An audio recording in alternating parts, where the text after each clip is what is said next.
The San Francisco 49ers season is in danger of going off the rails. They are coming into this game against Cincinnati on a 2-game losing streak. They got upset a couple of weeks ago to the Cleveland Browns with no Deshaun Watson. Then they lost to Kirk Cousins on Monday Night Football, and they're playing the Cincinnati Bengals at home, but the Bengals are coming off a bye. Brock Purdy has not played his best football. A lot of people are starting to lose a little bit of faith in Brock Purdy, and there are a good amount of people who are saying that Brock Purdy is Jimmy Garoppolo 2.0, and I'm just like, damn. In 2 games, people have already went from Brock Purdy being an MVP candidate, an MVP frontrunner, to being Jimmy Garoppolo 2.0. Man, it's crazy how people flip-flop their opinions after 2 weeks. I still believe in Brock Purdy. I just think that the San Francisco 49ers aren't the team that many people thought they were. And here's the thing about the San Francisco 49ers. They got a really good defense. Their offense is really talented too, but Brock Purdy isn't this top 5, top 10 quarterback that some people kind of thought that he was. And I think the problem with Brock Purdy is that many people had a hard time trying to evaluate just how good he truly was, because the dude came out of nowhere. He was the last pick of the NFL draft. He comes in out of nowhere against the Miami Dolphins and takes the 49ers all the way to the NFC Championship game. And then this season, he started out the season pretty hot. So people didn't really know where to rank Brock Purdy. They didn't know if he was a top 15 quarterback, a top 5 quarterback, or a top 10 quarterback. Well, now we're starting to get a pretty good understanding of where we can rank Brock Purdy amongst every starting quarterback in the National Football League. And based on what I've observed from Brock Purdy up to this point, he looks like a top 13 quarterback. And there's nothing wrong with that, because you can definitely win a Super Bowl having a top 15, top 13 quarterback. But the thing is that you're not going to be able to rely on these guys week in and week out to carry your team, especially in late game situations. Brock Purdy is somebody who normally takes very good care of the football, but the last couple of weeks, he hasn't done that. In the 4th quarter against the Minnesota Vikings, he threw 2 back-breaking interceptions, especially that final interception on San Francisco's final offensive possession in the game. Kyle Shanahan was like, damn, what were you thinking? Why were you throwing that pass? And it looked like Kyle Shanahan was starting to get some flashbacks back to Jimmy Garoppolo. Now, I don't think Brock Purdy is Jimmy Garoppolo. I definitely think he's a more athletic quarterback than what Jimmy G is. He has way more mobility. He's able to get outside the pocket, extend plays, buy times for wide receivers to get open. He also can pick up some yards with his legs. I don't really see the Jimmy G comparisons. Maybe people compare the two because, you know, they both have a tendency to turn the ball over and kind of choke in big moments. But I think Brock Purdy is just a completely different quarterback from what Jimmy Garoppolo is. He may not have the strongest arm, but he is really accurate. He throws with good anticipation. I think Brock Purdy is going to be fine. I think the problem is just that Kyle Shanahan needs to get a little bit more innovative on the offense side of the football. The offense has struggled the last 2 weeks, so that obviously means that something has to change. And anytime the 49ers go up against a really aggressive defense, this offense tends to struggle, because you got to remember, Kyle Shanahan's offense is all about timing and anticipation. When you're going up against teams like Minnesota and Cleveland that send a lot of pressure, that are really aggressive, it throws off the rhythm of these kinds of offenses, because then the quarterback has to rush his decision making, and he kind of can have a hard time getting into rhythm. Going against the Cincinnati Bengals this week, you're going to be facing another really good defense coached by defensive coordinator Lou Anarumo. Now, the thing with the Bengals defense is that I don't think their defense is as good as what the Browns defense is. The Browns defense may be the best defense in the NFL this year, even though they gave up a good amount of points to the Indianapolis Colts. But outside of that, the Browns defense has been the #1 defense in the league this year. Cincinnati's defense, I don't think, is too far behind them.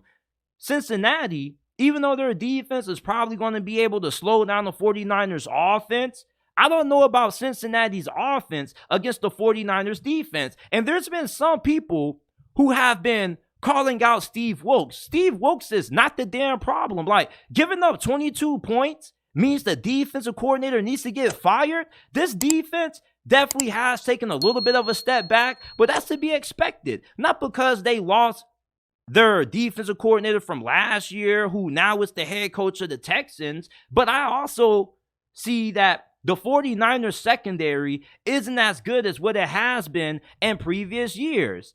And when you look at that Jordan Addison touchdown, when Travarius Ward pretty much got the interception snatched from him, I think that this secondary has a tendency to struggle at times.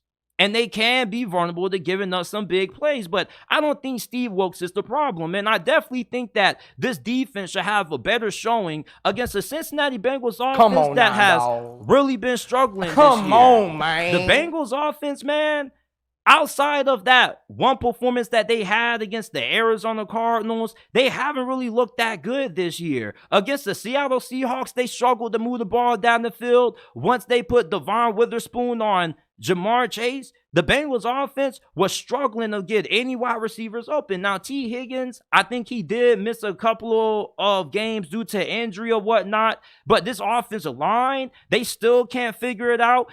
We thought when Cincinnati signed Orlando Brown that they finally were going to have this offensive line solidified, and this offensive line is still struggling. Joe Burrow, it still looks like he's trying to get to 100%, dealing with that calf injury, and coming off the bye week, hopefully Joe Burrow is back to playing at the level that we've seen him play at over the last couple of years. But this Bengals team is not the Bengals team that we've seen in 2022 and 2021. This offense is still trying to figure themselves out. The 49ers know who they are as a football team. The Bengals do not. I think that the 49ers have a really good opportunity to get a bounce back win against a pretty solid football team. The Cincinnati Bengals coming into this year, many people thought that they could finally break through and win it all this season. But based on how they have played, they haven't looked as good as what they have in their previous iterations. And the Bengals are a team that normally tends to start the season out pretty slow.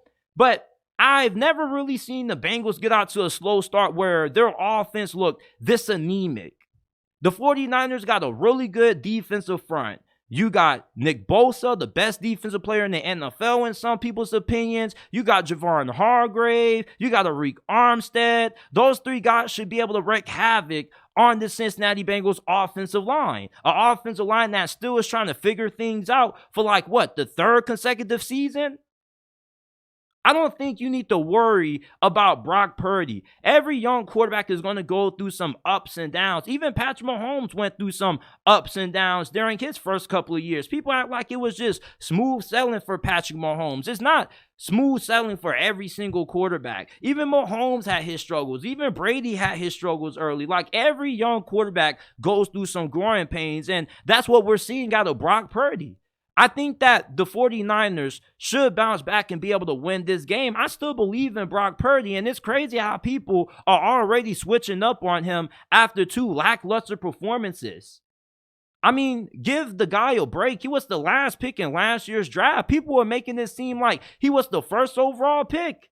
It's funny how people are more prone to giving first-round quarterbacks more time to prove themselves, but a guy like Brock Purdy comes in out of nowhere, has so much success, and now everybody just wants to change up on him. It's like people were waiting for Brock Purdy to have some bad games so they can call him a fraud. It really bamboozles me how people still believe in Justin Fields, but yet people are already writing off Brock Purdy. Brock Purdy is a solid quarterback. He's not a top 10 or top 5 quarterback. I think the problem with Brock Purdy is that people's expectations were way too high. People were saying that he was the front runner to win MVP. Like, hold your roll, man. Like, I know that Brock Purdy has played really well, and I am somebody who's a big believer in him, but I also would be a little naive not to say that he has a benefit from playing on the best roster in the NFC pretty much. You're throwing the Deebo Samuel, Brandon Ayuk. You got a really good offensive line. You got CMC in the backfield. You got one of the best play callers in the last decade in Kyle Shanahan calling plays, and